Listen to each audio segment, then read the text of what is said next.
And welcome to Penthouse Season 3. Very excited to be here. Very excited after this not very long wait. It went by very fast, but I'm glad we're here and we can go back to making videos about it, talking about my theory, the Olympian theory. If this is the first video of mine that you're seeing, I have a ton of Penthouse videos, all of Season 2 and a initial theory video that I filmed after Season 1, and this is the video for Season 3, Episode 1 of Penthouse Kdrama. I'm a little sad that we are only getting 11 episodes this season. I'm also a little sad that it's one a week. I really am not happy about having to wait.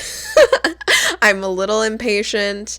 But a lot did happen in this first episode, and I think that having one episode a week will be a lot easier for my videos, I feel like. Last season, doing 2 at a time was nice, but also I felt like every time I made a theory for the first episode of the week, then Saturday's episode would already just like cancel out every thought that I had. So there's pros and cons, but Season 3, Episode 1 was really crazy. A lot happened. I have a lot of thoughts, and we've had to shift some theories around, especially since it's only 11 episodes this season. That does kind of limit what can happen with what we previously thought was going to be a 22-episode season.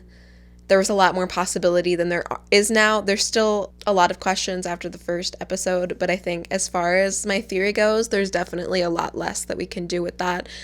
So I'm thinking about other things, and we'll get to that. But basically the format of this video is I'm going to go through my notes, just of like my initial thoughts of the episode, and then I'm going to get into kind of like what I think is going to happen / my Greek mythology theory. So with that being said, let's get into this video. Right away, Episode 1, there is a symbolic statue situation. We saw a bunch of statues. We saw Hera, of course, then we saw another statue, an eagle, and another statue, and then we saw a big statue at the top crashing down. And then at the bottom, we see Joo Dantae drowning and has seemingly fallen from the top. So we can obviously assume that this means that like he will die in the end, possibly. I've been trying to figure out what those statues are. Like, we obviously know one of them is Hera. There's a female statue veiled in prayer. I think I have an idea as to what that is referencing, and I do not think that it is referencing Greek mythology, and I'll get to that at the end, actually. And then there's an eagle commonly associated with Zeus next to a statue with a sword. The only Greek, or not the only Greek, but the Greek god most commonly associated with swords are Hephaestus or Ares, I thought was a possibility. And then I have an idea for who the statue is at the top, but I'm not quite sure. I have definitely very greatly shifted my theory, and I'll talk about that at the end. But that was just my first thought.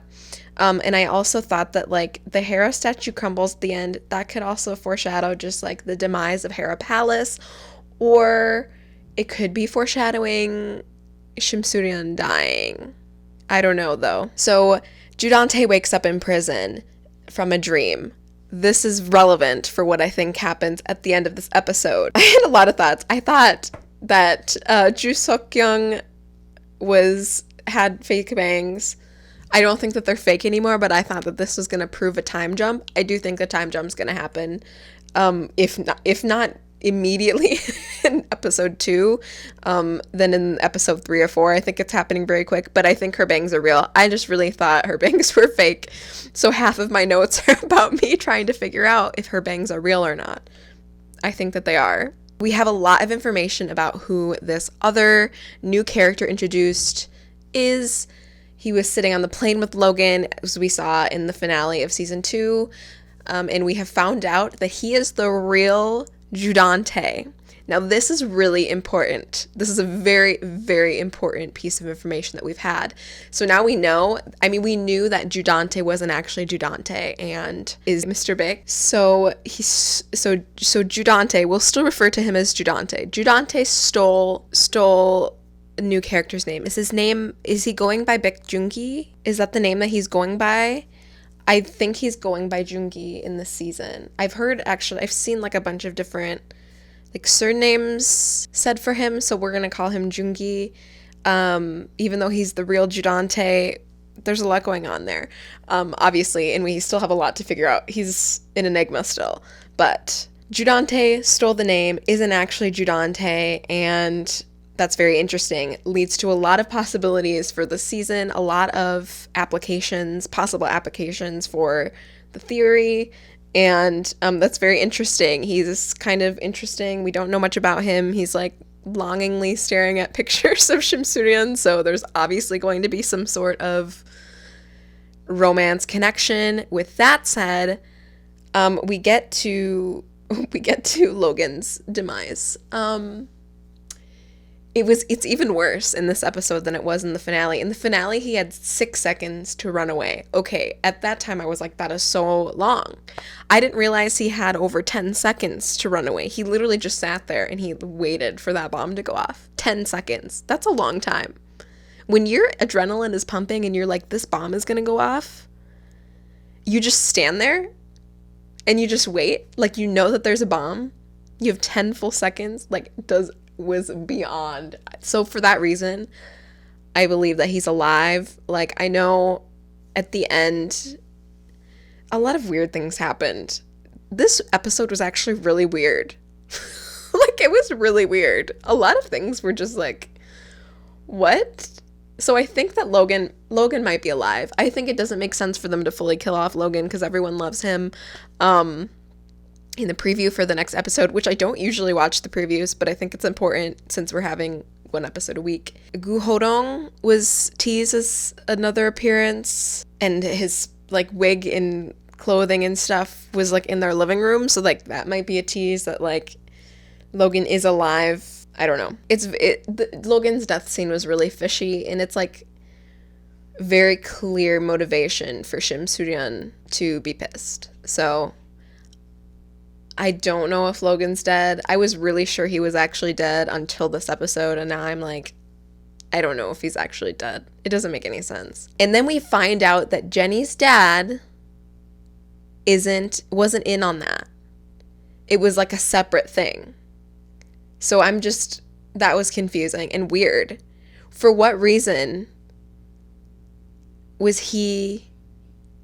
Oh, so just figured something out. So I wonder if Jenny's dad and Logan were actually working together, because we see him when he's looking for the present for Jenny, he opens the wrong bag. So we're assuming that he has seen, or I'm assuming that he saw the bomb and kind of knew what was going to happen and is working with Logan. That's what I believe. So now we know that he wasn't working with Joo Dantae because he wasn't supposed to know about the bomb. The secretary is really shady and is just like all over the place. I don't know what his deal is. I hope we'll figure that out.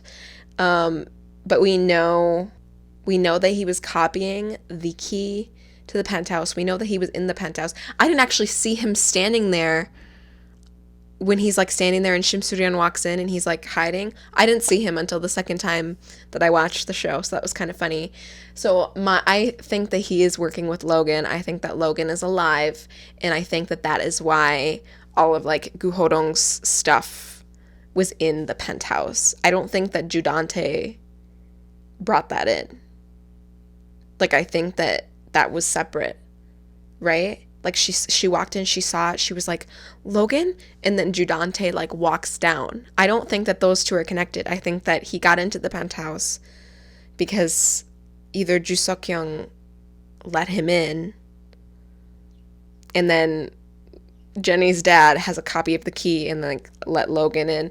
There's like there's a way that this could work, and I think that that's what's going on. So I was paying attention to, also, this is kind of like part of why a bunch of people, including me, thought that Nae Gyo might make an appearance again. is like just Shim Suryeon was just weird this episode, and obviously like she saw Logan die, so like a lot of stuff has been thrown at her, so I get it, but at the same time she is like very like she was like screaming at Joo Dantae, trying to kill him, pretending to be a nurse, and then all of a sudden the next scene we see her in, she's like completely calm. And I'm seeing just like a lot of like, in the previous seasons there's been an emphasis on the clothes that she wears, and so I've been paying attention to those. I'm just gonna keep a tally. I have nothing to say about that yet, except for the fact that like she was wearing light colored clothes. The first outfit we see her in is a black and white getup. I love it. I love her clothes. I love her clothes. I love everything about her.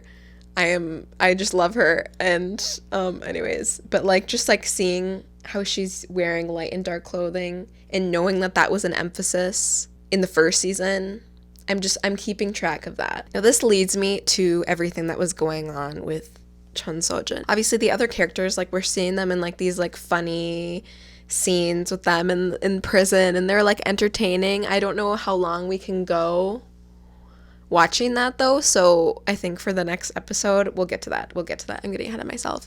All those scenes were really funny-ish, you know. We're watching them in prison, they're getting what they deserve, so we think, and Cheon Seojin is just going insane. And so we see her like obviously going crazy, and it's hard to think that like she's faking being crazy. Like I think that like a little bit like she is going crazy, but I also 100% thought that she was going crazy to get out of prison. However, then we see her like going 1 month later, being retried, and that whole scene was weird. The judge sentences her to 2 years and 4 years of probation and says that she needs immediate mental help. Then we see her walk out of the courthouse.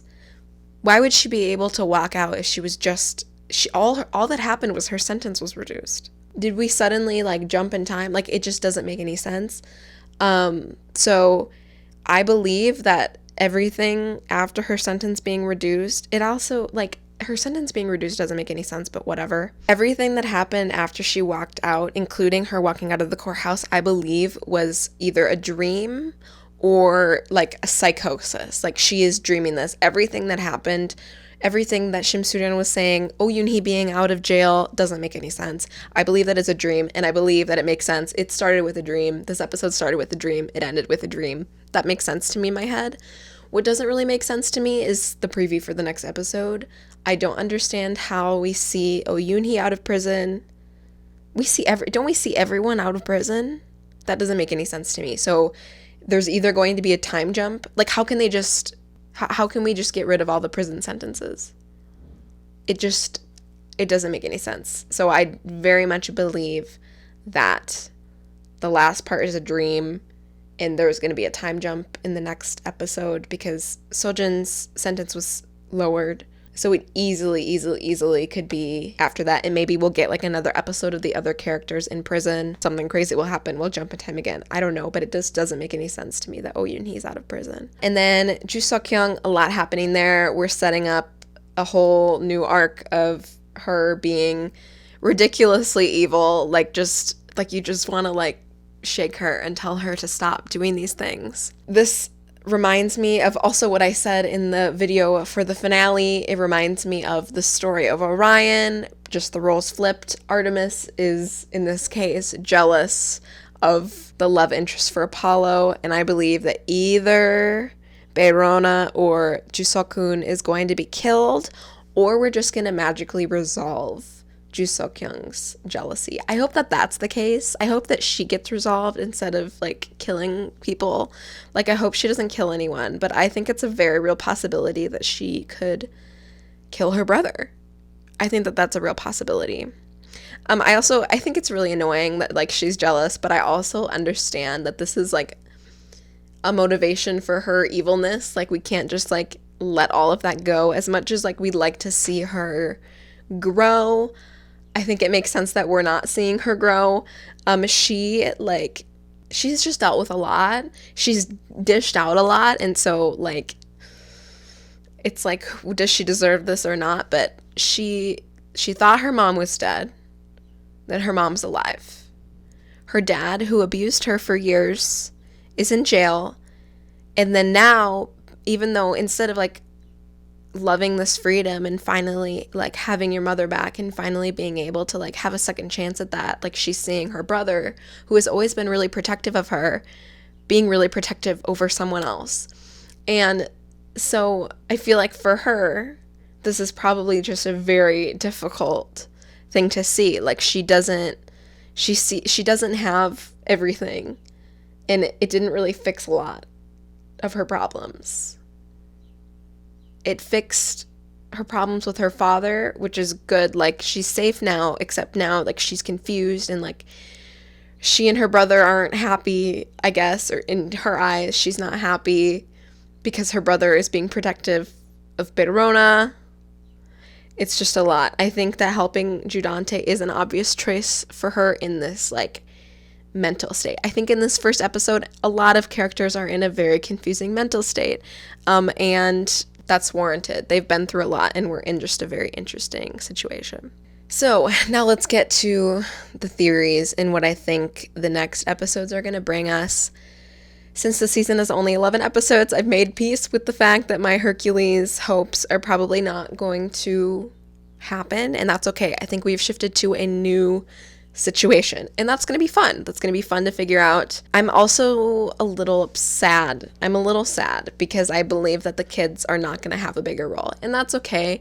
This show is really about the parents, the three main women, and that's okay. As much as I'd like to see more of the characters of the children, and we'll see their plots play out, hopefully. I don't think that they're going to have a bigger role this season because we just have so much to figure out in 11 episodes, and it's like, it's too much. As far as Greek mythology goes, I mentioned a little bit of the Artemis, Orion, Apollo myth in the last video for season 2 finale. I think that might play out considering Seokkyung's jealousy. We might see her kill her brother or Bae Rona. I don't know. I also think that we might be seeing something very interesting in the relationship between Joo Dantae, Joongi, and Jenny's dad. I think that just the fact that Joo Dantae stole his name means that he's like impersonating Zeus. Like he's not actually Zeus. The real Zeus is Joongi, right? That's what I think. I think that this could either be there. I know there's a myth where it's a minor, from what I gather on Wikipedia. We love Wikipedia. It's a minor myth, but a god does impersonate Zeus and then ends up in the underworld. Or this could be a reference to like the fall of Kronos or Saturn in Roman mythology. I know that, so in the like special after last season, I only watched 5 minutes of it, but those 5 minutes, or maybe 15, proved that Joo Dantae is a reference to Zeus by referencing Jupiter, Joo Dantae. And then I'm so stupid, I even looked at Dante's Divine Comedy when I was researching the first theory, but I like completely disregarded it. Dante went over my head, completely over my head. I'm sitting here reading Dante's Inferno practically, or the Wikipedia page, and I just didn't, the amount of times like my internal monologue here, I'm reading the words, said Dante's Inferno, Dante's Divine Comedy, Dante, and I never put Joo Dantae with Dante's Divine Comedy, and that was referenced in the special. I didn't watch the whole thing, so I'm sure there's a lot more goodies. I should watch it, but I haven't, and that's okay. Joo Dantae, the name, is confirmed to be connected with Zeus, which I think is fun. But since that name was taken, I think that either could be inferring this other myth with another person impersonating Zeus, or it could be the fall of Kronos, the Titans, and which Joo Dantae is actually Kronos and will fall, and that's the statue that we see falling from the top of Hera Palace. That's an idea. I will look more into that. I'm just kind of playing with that theory. I haven't found much yet, but maybe in my continuation of just looking things up, going on Wikipedia deep dives, and also the next couple episodes might unveil some connections to Kronos, possibly.